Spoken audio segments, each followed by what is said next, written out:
Hey everyone, this is going to be a little bit of a different video that I normally do. So OBS has received an update. It is 29.1.1 at the time of this recording. Now this update has quite an important update for me as a person that loves audio to listen and also to speak into. You may have noticed various headphones I've been wearing and also various microphones I've used. So with this update, it has given us some big updates to audio in terms of its codecs. Streaming, I don't do a lot of streaming, so it's not something to cover, but looking at the encoder options, it's quite limited. Now, because I am recording, it's going to be difficult to show you the options for the audio codecs, but there's been some changes. Now I typically record in MOV. You can do MP4. There's not massive differences, but MOV typically has slightly better audio in comparison. That's at least the research I've done. Now with this, you can see a additional update with recording format, which is fragmented MOV, and there's also one per MP4, which is more stable with recovery in case of a crash. But that's not what I'm covering. What I am covering is audio encoder. Now there's a few options here. Among them is PCM audio, PCM codec, and ALAC, which is Apple Lossless Audio Codec. So the big one with these is typically OBS was standard with AAC codec, which is a little bit step up above MP3, I believe. But with this, we can now actually assign bit rates to the audio codec, which is a big boon because it allows content creators like me who do understand a little bit of audio, but also enjoy listening to audio as well. 24-bit sounds to my ears, to my audio setup, nicer and more pleasant playback in comparison to the lesser bit rates, the lesser codecs. Obviously it depends what device you're listening to, but this is a big deal for me because it will update the way I do my workflow. So before I go any further, I just want to cover ALAC a little bit compared to PCM. ALAC is quite incompatible with Windows media players, apart from VLC. So if you're using this, use VLC on Windows-based PCs to play it back. But if you're playing back on a Mac, you're not going to have any issues because the default software on that is compatible. It is an Apple-made codec. The other ones should be fine. Again, 24-bit is really nice because my audio devices run at 24-bit, including my microphone and my playback hardware as well, which makes a big deal.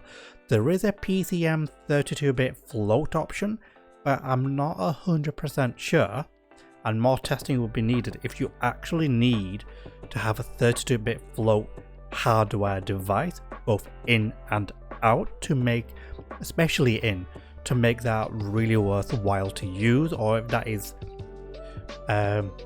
makes any difference at all, because 32-bit floating, 32-bit float encoder means you shouldn't be able to clip your audio, and if you have very quiet audio, you can just boost out. So, and I'm unsure how incompatible that will be with editing software, but ALAC at the very least will run in DaVinci Resolve just fine. That's my editing software, and I use the free version. So you've been listening all this time through this microphone, the Hyper X Duocast. I'll make a video on this because I want to talk about audio gear a little bit and my experiences with it. But this is running into OBS in this particular bitrate, and it's been doing a good job. Now, also, it's quite important that your encoder settings also allow for enough audio, at least my impression of it. Now, I record video at 60,000 kilobits per second on an NVEC, and I believe the audio is on top of this. So I'm not 100% sure if recording audio with the additional bitrate it adds onto this, taxes onto it, is actually on the CPU or within NVENC itself or GPU acceleration. I'm not sure, because I know NVENC at the very least does tend to have a hard cap around about 75,000 kilobits per second, because when I tried to run that at 100, it just wouldn't actually register 100 on my files. But what I want to talk about was workflow with that audio. Typically speaking, when I wanted to do recordings and videos, I've always wanted to record directly into OBS, but I was never really happy with the built-in audio that it actually came with AAC.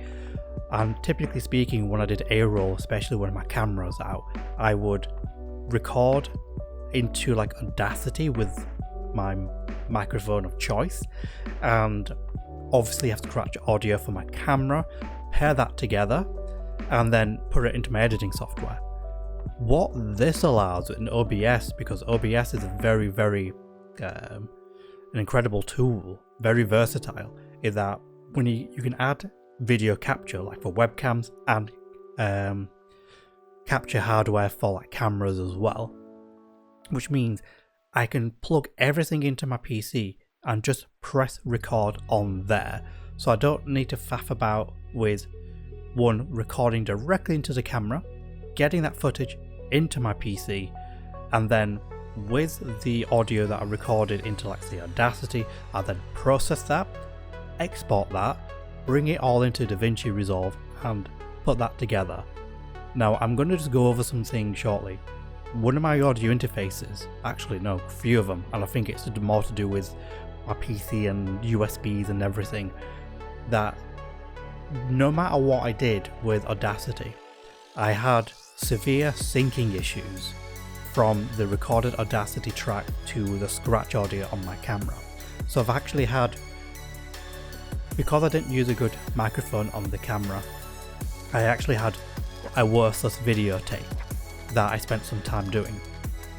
Because the audio I'm recording into OBS with the filters applied to the microphone already had the audio processing applied as I record, so I don't have to do any of that faffing around, and all the audio should be very closely synced in terms of the way the mouth movement is a big boon, because it means all I need to do is set up the hardware for my recordings, then press record into OBS, and I have an incredible amount.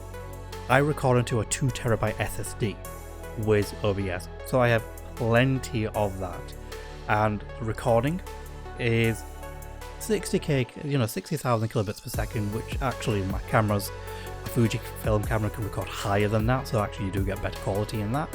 But at the end of the day, when I'm actually editing, it won't make such a big difference when I actually put it onto YouTube.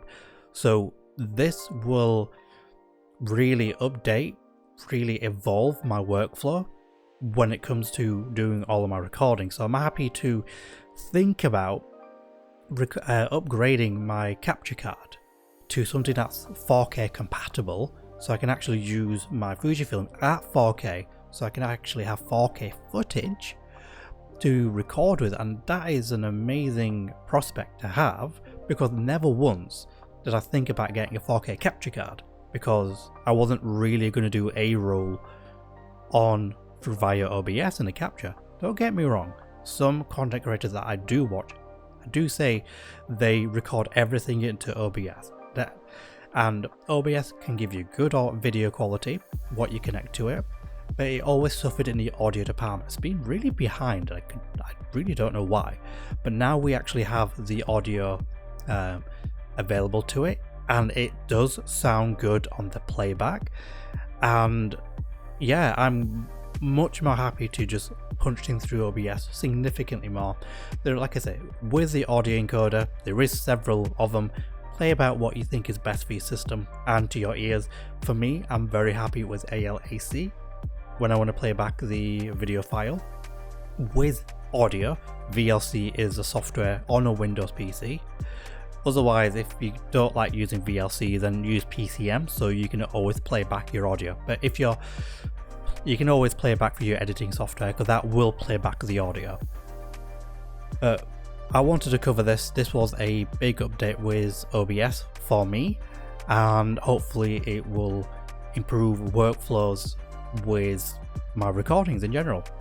And if you made it this far, think about subscribing, leave a comment, let's have a discussion what you think OBS should have. I'm not doing tutorials for OBS, it's just just to let you know. This is just to let people know. And see you guys.